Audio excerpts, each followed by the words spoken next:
As awful as the coronavirus pandemic has been, it's also highlighted the compassionate side of human nature. Doctors and nurses helping the sick. Yes, and people helping out elderly relatives and neighbours, raising money for charity, or wearing a face mask to keep others safe. But the pandemic has also highlighted a more worrying issue called compassion fatigue.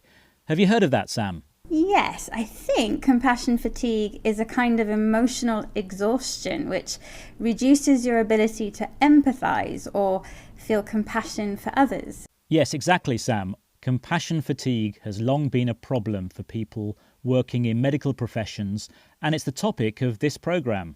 We'll be hearing how the suffering and unhappiness we see on the TV news can increase feelings of helplessness. But first, let me ask you my quiz question, Sam. Humanitarian workers see human suffering on a daily basis and can easily fall victim to compassion fatigue. Founded in 1971, Médecins Sans Frontières is one of the biggest humanitarian organisations.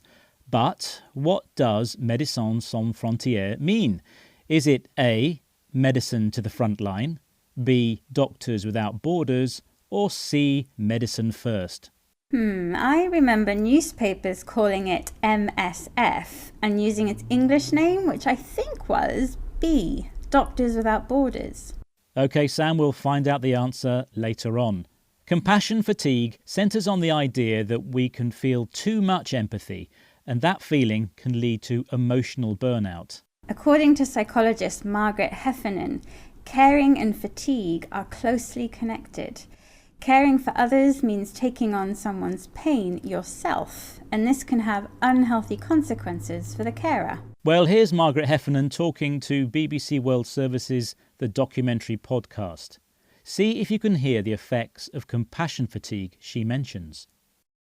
As you find people spending more and more time online, reading more and more depressing news, and they become more and more numb, they also become more and more addicted to it. And this develops a kind of state of mind that is it's a form of learned helplessness, right? Because I'm consuming something that's upsetting me, but I cannot do anything about it.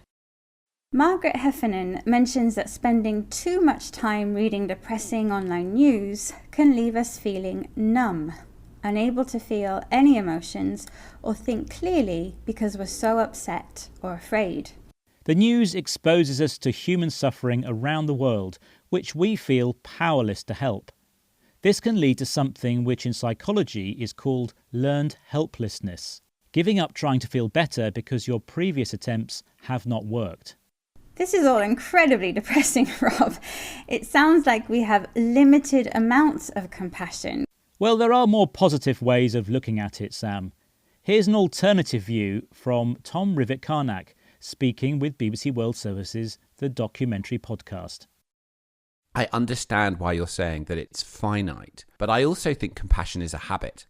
So dwelling with that, developing that habit, yes, there are a lot of headwinds to that. And the rapid acceleration of the news cycle, the focus on the next problem so quickly, draws our attention away from developing those deeper habits as humanity that gives us that courage and that strength to make these big transformations.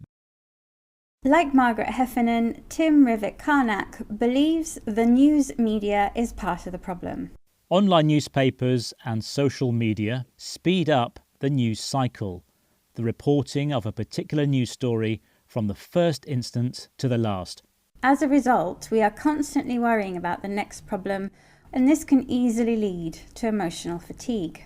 Tom emphasises compassion as a habit to be developed, instead of something finite, limited or having a fixed size. But such compassionate habits can be difficult to cultivate because they face many headwinds.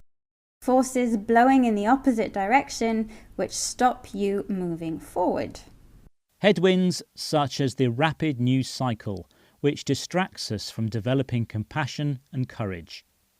Maybe the answer is to help in whatever ways we can without becoming hard-hearted, like the volunteers of MSF. Yes, your quiz question, Rob. You asked what the French name Médecins Sans Frontières means in English, and I said B, Doctors Without Borders. Which was the correct answer. Well done.